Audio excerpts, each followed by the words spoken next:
Welcome to the only daily podcast focusing on compliance news of the day. Each morning, start your day with a cup of coffee and Tom Fox, the voice of compliance, to hear about 4 of the top compliance, corruption, or leadership stories you will need to start your day. The Daily Compliance News is a production of the Compliance Podcast Network. First, a word from our sponsor.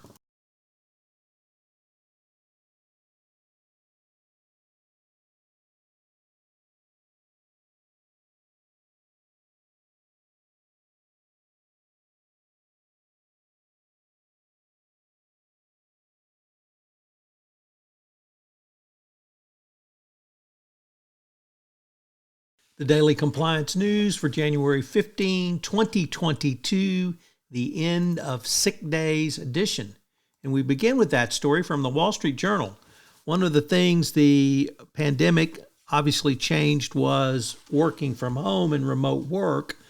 Well, now as most companies are not yet back in the office because of the Omicron variant, we see many employees not taking sick days because they have much milder symptoms from Omicron. So just as the snow day ended for students in the pandemic, now we have sick days ending. And query, how sick do you have to be not to be on a Zoom call? Pretty sick. So more changes in the workplace. Next up, from the Wall Street Journal, Risk and Compliance Journal, Dylan Tokar reporting, the emerging world of decentralized finance offers holders of cryptocurrency many amenities of a modern financial system. But it also begs a question of who is responsible for things when things go wrong. This is a question being raised by a class action in a New York federal court involving the company pooled together.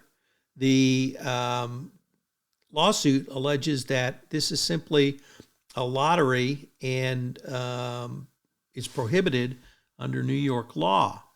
The problem is they're not really sure who to sue and who should pay. So it's going to be an interesting question on that point.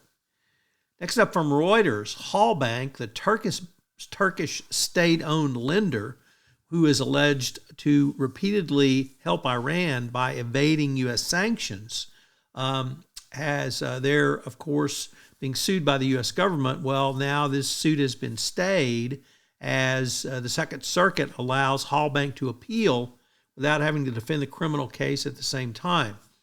The U.S. Justice Department opposed the delay. Nevertheless, the Second Circuit granted a stay during the pendency of the appeal. Halbank has pled not guilty to bank fraud, money laundering, and conspiracy, and its alleged misconduct helped Iran secretly transfer $20 billion of restricted funds.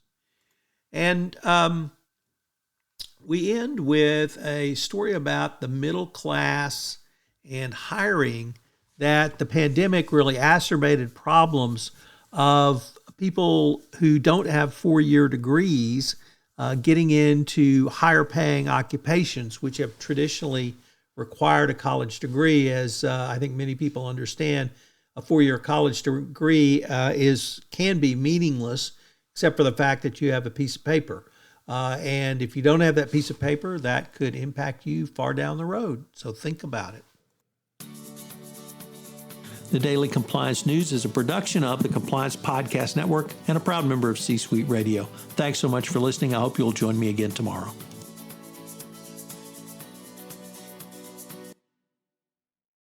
This podcast is a part of the C-Suite Radio Network.